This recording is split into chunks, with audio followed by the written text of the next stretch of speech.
नमस्कार मित्रों, पुनीत एस्ट्रोलॉजी हिंदी के इस वीडियो में आपका स्वागत है। हम देख रहे हैं कि बुध का गोचर मूल नक्षत्र में हो चुका है।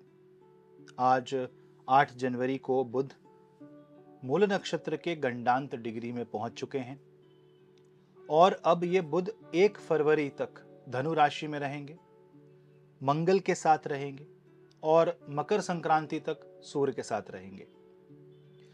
इस पूरे प्रभाव में ग्रह की जो संरचना हो रही है, इस पे बृहस्पति का प्रभाव अत्यधिक महत्वपूर्ण है, क्योंकि बृहस्पति मेष राशि से उपस्थित होकर के धनु राशि को प्रभाव दे रहे हैं। यहाँ पे मंगल और बृहस्पति का एक परस्पर राशि परिवर्तन योग भी है, जिस पे मैंने कुछ दिन पहले वीडियो बनाया था।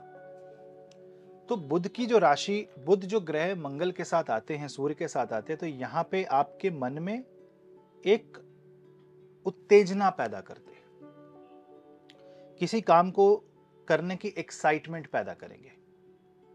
लेकिन जब तक वो मूल नक्षत्र में रहेंगे, समझ लीजिए पहले 10 दिन उनका जो प्रभाव हमारे मस्तिष्क में रहेगा वो डाउट करने वाला रहेगा। हमारे मन बहुत फ्रस्ट्रेट हो सकता है, डाउट हो सकता है। और किनको ज्यादा प्रभाव पड़ेगा?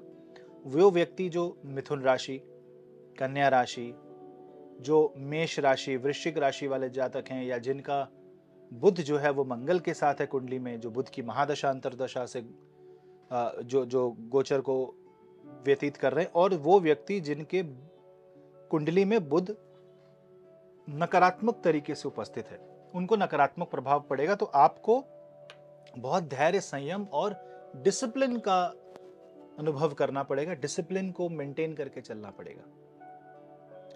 यहां पे अगर आप देखें तो शुक्र भी ज्येष्ठ नक्षत्र में प्रवेश कर चुके। अब यहां पे शुक्र ज्येष्ठ में है, बुध मूल नक्षत्र में है। कभी भी किसी भी ग्रह की संरचना को मात्र एक ग्रह, एक नक्षत्र या एक राशि से नहीं गिनना चाहिए। हमें यह देखना चाहिए कि उसके आसपास के ग्रहों में क्या संरचना हो रही है, कौन सा ग्रह किस राशि में है।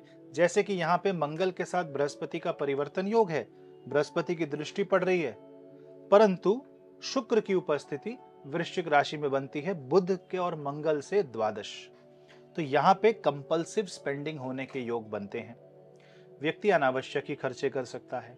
आप कंपैरिजन में एक्सपेंस कर सकते हैं, किसी को दिखाने के लिए एक्सपेंस कर सकते हैं। ज्येष्ठ नक्षत्र का मतलब है कि दोस्तों से साथ गए पार्टी में मैं दे देता हूं, मतलब अपने आप को बड़ा दिखाने के लिए भी यहाँ पे खर्चे कई लोग कर सकते हैं। ये सब नहीं करें।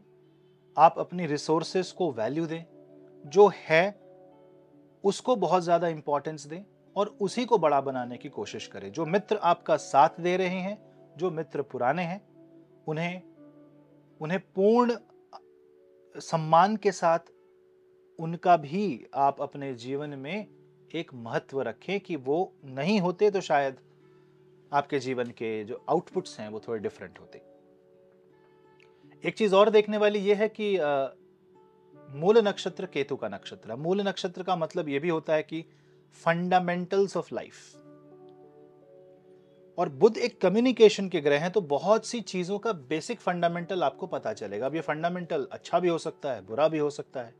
मूल स्वभाव, मूल प्रवृत्ति पता चल जाए तो व्यक्ति सही और गलत में फैसला सही तरीके से ले सकता है, और यही उचित निर्णय करने का समय है। इसका मतलब ये वो वक्त है, वो समय है, जनवरी का महीना, जब आप अपने अच्छाई और बुराई को अच्छे से समझ सकते हो और आप अपने जीवन में इसको उतार सकते हो। इसके लिए मैं सबको प्रेरित करूंगा कि भागवत गीता का पाठ अवश्य करें। आपके सारे प्रश्नों का उत्तर वहां प्राप्त आपको हो सकता है, क्योंकि जब हम कम्युनिकेशन की बात करें, वार्तालाप की बात करें, तो भागवत गीता से उत्तम शायद ही कोई और वार्तालाप होगा। हमारे ग्रंथ तो भरे पड़े हैं देवताओं के और भगवान महाशिव के उपदेशों से, उनके वचनों से, उनकी बातों से, कथनों से। भागवत गीता एक सरल तरीका है ईश्वर की बात को समझने का, जहां पे भगवान श्री कृष्ण अर्जुन से कुछ बातें कह रहे हैं, अर्जुन के प्रश्नों के उत्तर को दे रहे हैं, धर्म का मार्ग समझा रहे हैं। यह बहुत ज्यादा इंपॉर्टेंट है कि आप किसकी बात सुनते हो, क्योंकि मरकरी कम्युनिकेशन है, मंगल एनर्जी है। कम्युनिकेशन की एनर्जी का सोर्स क्या है, यह पता लगाना आवश्यक है। माँ बाप अपने बच्चों के मोबाइल यूज़ को भी ध्यान रखें। क्या किताबें पढ़ रहे हैं, कौन सा लिटरेचर, क्या साहित्य, पूरा नज़र रखने की कोशिश करें। और आपका मन भी कर सकता है कि कुछ शॉर्टकट मिल जाए, कुछ जल्दी हो जाए, लंबा रास्ता न लेना पड़े। ऐसा मन में भाव आए तो अपने आप को समझाएं कि ऐसा कार्य करके फायदा ही क्या जो क्षणभंगुर हो, थोड़े समय के लिए हो और फिर बुलबुले की तरफ हट जाए। इस बात का ध्यान रखना आवश्यक है क्योंकि बुध जो है वो मूल नक्षत्र में जब मंगल के साथ जाते हैं तो उसको शॉर्ट सर्किट कर सकते हैं। इंफॉर्मेशन ओवरलोड हो सकता है, आप अपने कार्य से ओवरवेल्म हो सकते हैं। आपको लगेगा ये मैं इतना कैसे करूं, मन करेगा करने का पर समझ नहीं आएगा कैसे करें। ऐसे में आत्मसम्मान की हानि हो सकती है, इंसल्ट हो सकती है, आप ज्यादा कमिट कर सकते हैं, ओवर कमिट कर सकते हैं। और फिर अगर आपने अपने वचनों पे अगर आप नहीं अपने वचन को पूर्ण कर पाते हो तो फिर मान सम्मान की हानि होती है। इन बेसिक चीजों का आप ध्यान रखें। रिश्तों में बहुत ध्यान पूर्वक बातें करें। ज्येष्ठ का जो शुक्र है और मूल का जो बुध है वो धन की हानि करा सकता है अगर आप ग्रीड, कंपैरिजन इसकी तरफ जाएंगे, दूसरे को नीचा दिखाने की कोशिश करेंगे। कभी भी कुछ भी यहाँ पे घटना घट सकती है। ऐसे में महालक्ष्मी की उपासना करें कि महालक्ष्मी हम पे अपनी कृपा करें और हमारे मन से अहंकार को भी दूर करें। धन स्वरूपी वैभव का जो अहंकार होता है उसे भी मिटाएं।